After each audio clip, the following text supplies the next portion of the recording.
ကဲဒီနေ့အောင်ငါဟင်းလေးချက်ပြပါမယ်စီတက်ထားတာပေါ့နော်ဆွနမုတ်လေးထည့်ထားပါတယ်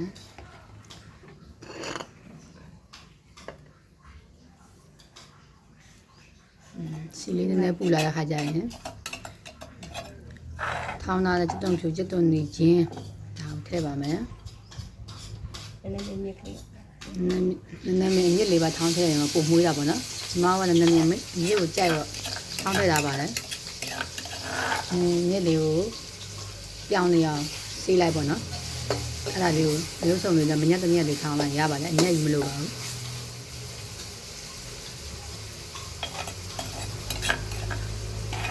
စီတက်တဲ့ခါမှာတော့ရေးကြည့်တယ်ပေါ့နော်နည်းနည်းကြကြလေးတက်ပေးပါနည်းနည်းမှုေးပြီးတော့အထားကတ်ပါလေ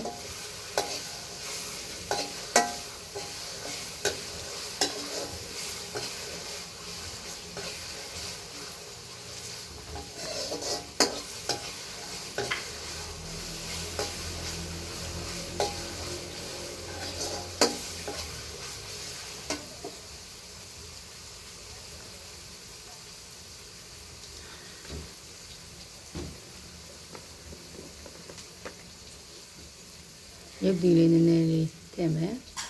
စစ်တော့နည်းနည်းနွမ်းတဲ့ချိန်လေးပေါ့နော်ရုပ်တီရတယ်ဒါကိုယ့်ကိုကြိတ်ထားတာနော်အရောင်တင်မဟုတ်ပါဘူး6လှမ်းပြီးတော့ကြိတ်ထားပါလေ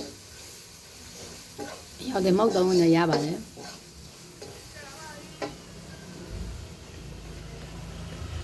းနည်းမြည်ပြီးထည့်တာ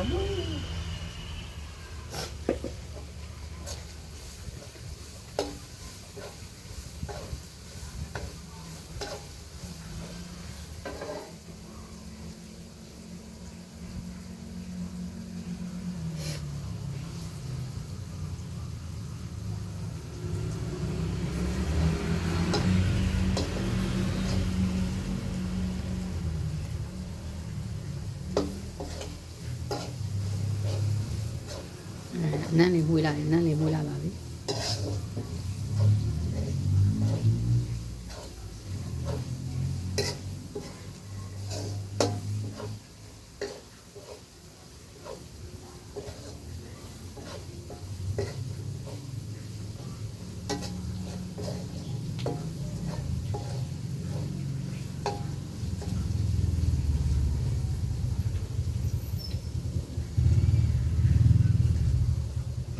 ဒီနေရာမှာနော်ကပ်အိုးနဲ့ချက်ရင်လည်းရပါတယ်မီးသွေးမီးဖို့နဲ့ချက်တာ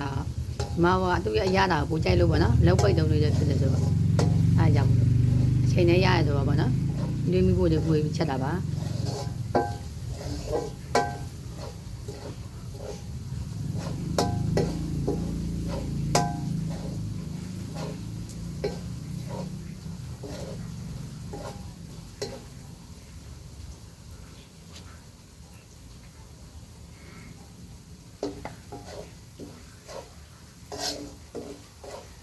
တော့နေ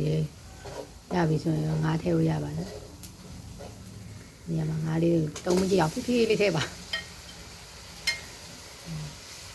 နောက်မှာတော့အထက်အောင်နဲ့ဟိုနည်းနည်းလေးလမ်းပေးမှာပါနော်။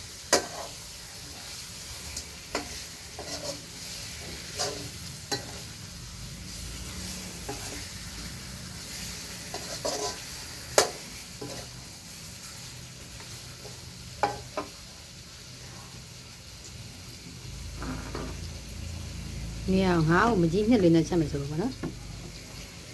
အဲငါးစီတက်တဲ့နေရာမှာဟွာလေးဗောနော်ပဲငန်းပြရည်ဗောနော်ငန်းပြရည်နည်းနည်းပေါက်လိုက်ပို့ပြီးတော့အားတဲ့ကိုရတာပို့ပြီးတော့စားလို့ကောင်းပါလေ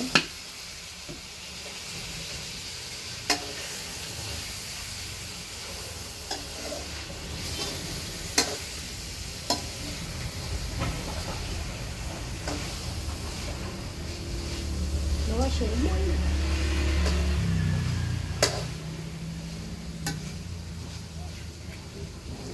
ဒီနေရာမှာတအားကြီးမမှွေတော့ငါးကြည့်မှရလို့ပေါ့နော်အိုးလေးပဲလှုပ်ပေးပါနောက်ဆိုဖုန်းလေးအုပ်ထားလိုက်ရပါပြီနှက်ထားလိုက်ပါနော်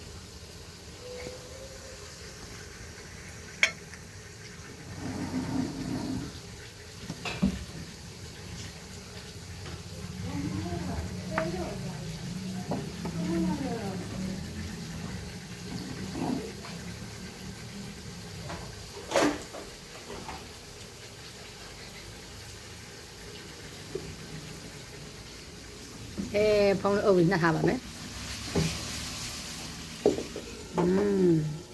နှက်ထားလိုက်ပါနော်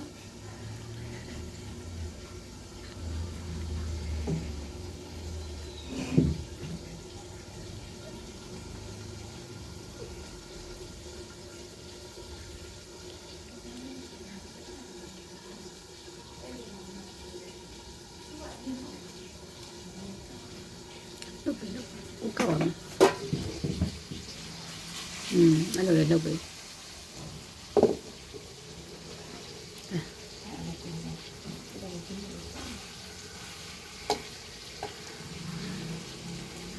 ထားအောင်လှမ်းပြီ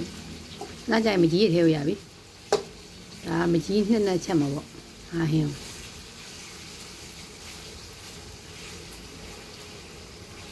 အားညှိနှံနေပြရအောင်ငါးလေးတဲ့တင်းလေးဖြစ်ရအောင်ဆိုရင်ရောမကြီးနှစ်လေးနည်းစောစောကျိုးထဲပေါ့နော်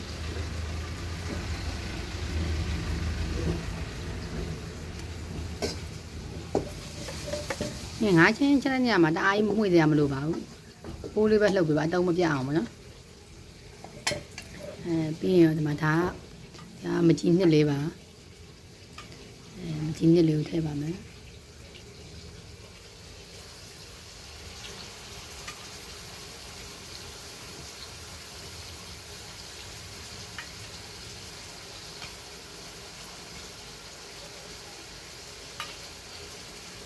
ဒီနေ့ကကိုလူတလောက်ထဲရတာပေါ့နော်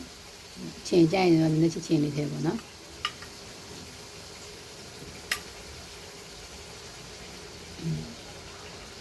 ဒီနေ့လေးထည့်ပြီးသွားရင်တော့ပိုးလေးကိုပြန်လုပ်ပေးပါမယ်ရတာရနှံ့ပါဘောနော်ပြီးရင်ရတာမဟုတ်လို့ထည့်မှာပေါ့နော်ရတာမဟုတ်လို့ထည့်ပြီးတော့တအောက်ထားပြီးတော့ရေထည့်ပြီးတော့အောက်ထားဖို့ရပါပြီဒါလေးရောက်ချုံမုတ်ပေါ့နော်ချုံမုတ်ကအများကြီးမထည့်နဲ့ပေါ့နော်ချုံမုတ်ကကျမရေးနဲ့မကြီးတော့နည်းနည်းပါရုံပဲထည့်ပေါ့ဒါလေးရောက်စားလေးနဲ့ထည့်ပါရင်စားမှလည်းရတာမဟုတ်တယ်နေသားဘူးပါရေးဆိုတော့လေအဲ့လောက်ထည့်အကြီးလေးမှရတာစီအောင်ထည့်ရပါပြီဒါပေမဲ့အကုန်လုံးကအုပ်ပြီးတော့တောင်းနေကြရင်ကြီးလေးထည့်လိုက်ပြတ်ပါပြီ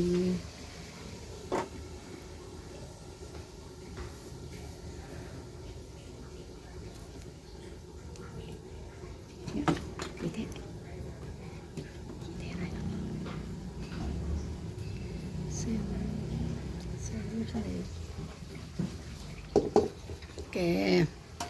ဖုံးလည်းအုပ်ပြီးသွားပြီဆိုတော့ရေလေးနဲ့ထည့်မှာပေါ့နော်ရေထည့်ပြီးသွားရင်ရေထည့်ပြီးတော့ရေပြန်ဆူပြီးဒီရေခမ်းပြီးတော့ဆူပြီးအရသာမြည်ကြည့်ပြီးတော့ဒါငါးဟင်းတူရပါပြီပေါ့နော်ရေလေးနဲ့ထပ်များများလေးထည့်အဲ့ဆိုတော့သူခမ်းမှနဲ့စီပြန်ရေကြံလေးကြံမှနဲ့ဆိုတော့ရပါပြီအဲ့လောက်ဆိုကဲဖုံးလေးအုပ်ထားပြီးတော့ထားထားရပါပြီနော်ဒါငါးဟင်းချက်နေလေးပါဒီနေ့ရပါနော်အဲ့မှာစားပြတဲ့ဟာလေးကိုချက်ပြီးတော့တင်လိုက်တာပါမိသားစုတွေနဲ့ချက်စားကြည့်ပေါ့နော်ဒီနေ့ရဒီလောက်ပါပဲဆင်း